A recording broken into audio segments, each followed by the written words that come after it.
on Amir Khan. Let's go up to Bernardo. All right, first it's the hug. Miss Deborah and Terence Crawford. First things first, it's all about family. Terence, a little anticlimactic in terms of how it finished because of the low blow, but it was Virgil Hunter who made the decision to stop the fight. What did you feeling? First of all, it wasn't a low blow. And second of all, Virgil knew the fight was going, in a bad direction, and he saved his fighter before anything bad happened to him. First round, you dropped him, and it seemed like the bell saved him. What was your impression of the Amir Khan that came out from the second round on? Well, I was rushing myself a little bit. I was trying to box more and just catch him in the trenches, but you know how it goes. Now, everybody wants to know about pound for pound. Everybody wants to know about 147. There's a man they call the boogeyman at 147. It's me. That's what I wanted to know.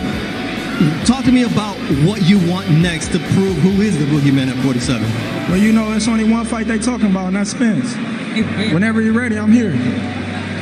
What are you willing to do to make that happen? It's the politics are here, the complications. How bad do you want this fight? Man, listen, like I told you in the interviews, I can't put a gun to the promoters' head and make them make the fight. So, only thing I can do is continue fighting every person they put in front of me, and we're going to make it happen sooner or later. The man who can make it happen, thank you very much, bud, on your performance tonight is right here, Bob Arum. No doubt that Terence wants this fight. How will this fight happen against Errol Spence? What? How can you make the fight happen against Errol Spence? Errol Spence. Well, listen, we want to fight Errol Spence. Terence wants I think Errol wants to fight. There's one guy that's stopping it, and that's Al Heyman. And every boxing fan should refuse to patronize Heyman's fights until he agrees to have Spence fight Crawford.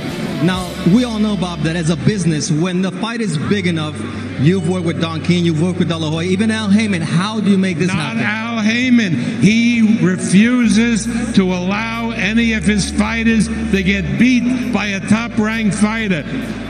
And if Terence fights Errol Spence, there's one winner, and that's Terence Crawford, and Al Heyman refuses to allow it. Thank you very much, Bob. Let's hope it happens. Now I'm going to have Amir Khan, who's coming over here. Amir, how do you feel after what happened this evening? Look, first of all, I wanna apologize to all the fans. The fight was just getting interesting. Terence is a great fighter. I'm not taking anything away from him. I now realize why he's one of the best pound-for-pound fighters in the world. I'm a good boxer, but he was showcasing great skill, great movement. I was caught with a shot right below the belt, and I could feel it in my stomach. That's the reason I couldn't continue. I could feel it in the legs. I've never been hit below the belt. Normally, if I have I normally get up. I'm a warrior. I'm one of them guys. I would never give up. I would not give up a fight like this. I was in pain. Now, you proved that you were a warrior getting up in that first round and making a fight of it. What was that decision? Did you tell Virgil to stop the fight? Because I saw him asking you, do you want me to stop the fight? How did that happen? You know what? I could feel it in my stomach. My legs kind of seized. And he asked me, are you okay? I said, I've been hit with a low shot. And he said to me, how you feel? I go, I can't move. Now, there's no point taking 5 minutes out. I couldn't continue. I could not continue. I'm not one to give up in any fight. I fight till the end. If you have to knock me out to get me to give up, And I'm not one of them fighters. I was hit with a hard shot below the belt. Now, you gave up money to fight Terence Crawford tonight. We saw Kell Brook is here. What's in your future? Look, I'm just going to go back to the drawing board, spend some time with my family, and see where I go from there. I want to thank Terence. I want to thank Top Rank for the opportunity. I'm going to come back stronger from this. Appreciate your time, Amir. Great war tonight. We send it up to Max Kellerman. If it's ruled intentional, he can win on the road.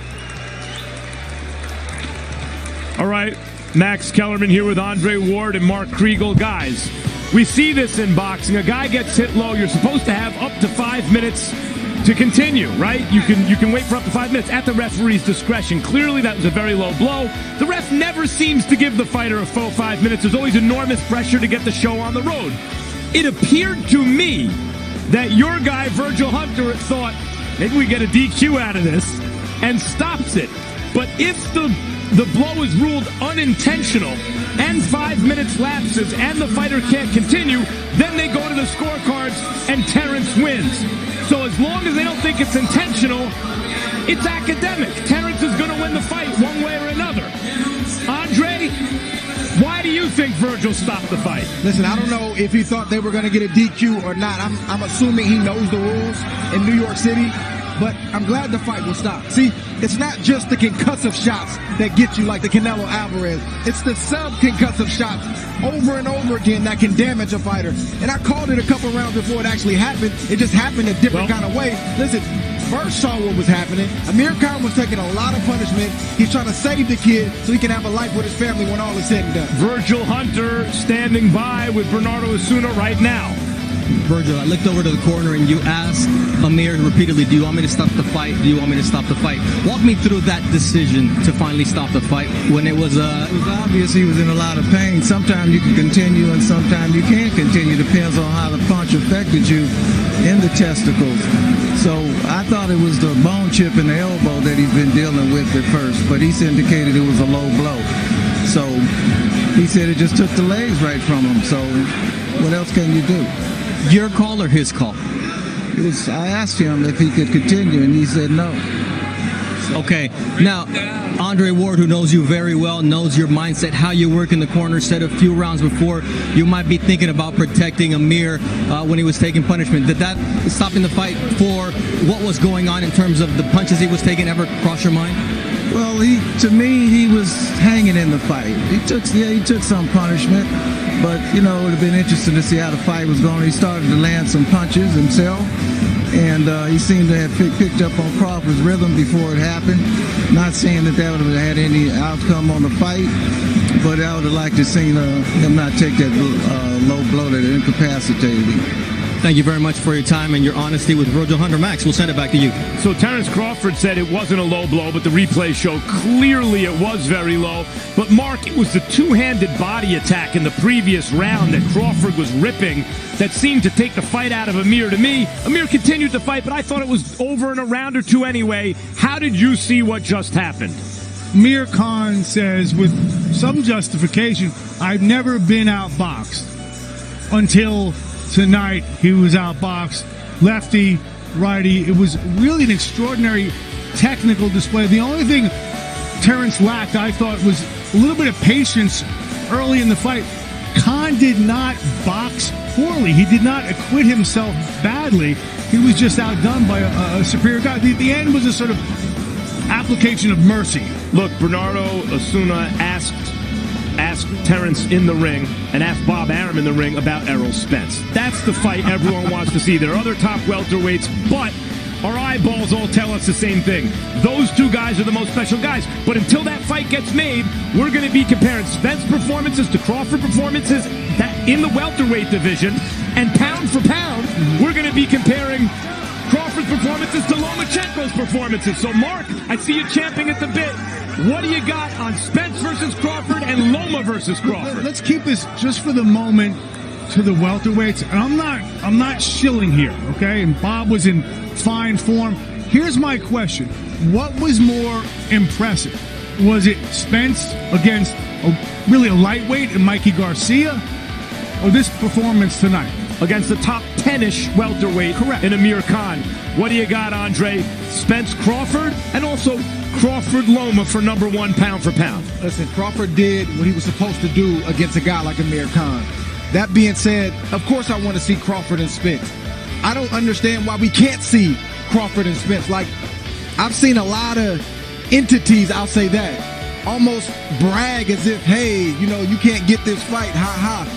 What good does that do for the two fighters? What good does that do for the sport? Now, maybe the game has changed and something got past me, but I thought it was about the build-up and then the crescendo, actually putting the two guys together to make the most money and to determine who the best is. Before we get to Loma and Crawford, Bob Arum said, and I think it's the opinion of more than a few, and it's not a matter of network allegiance now or promotional allegiance, that Crawford wants the fight, Spence wants the fight, and Top Rank wants the fight, and Bob Arum named Al Heyman by name, something that Al Heyman seems to really not like, and is calling him out as the impediment to the fight.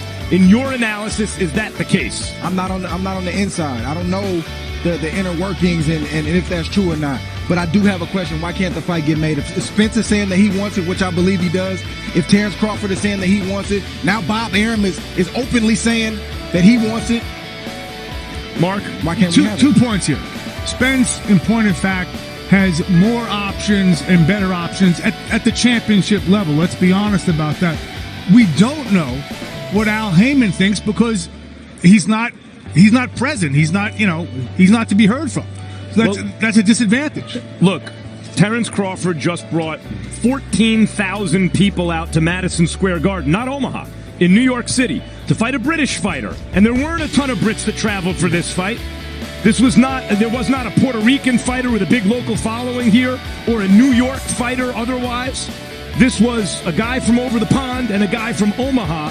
And based on really the public recognition of the excellence of Crawford more than anything else, 14,000 came to the Garden, and Spence and Mikey drew a very good crowd for both of them at Dallas Cowboy Stadium. Spence and Crawford is already a financial bonanza. Now to Lomachenko versus Crawford. You saw what Loma did last week.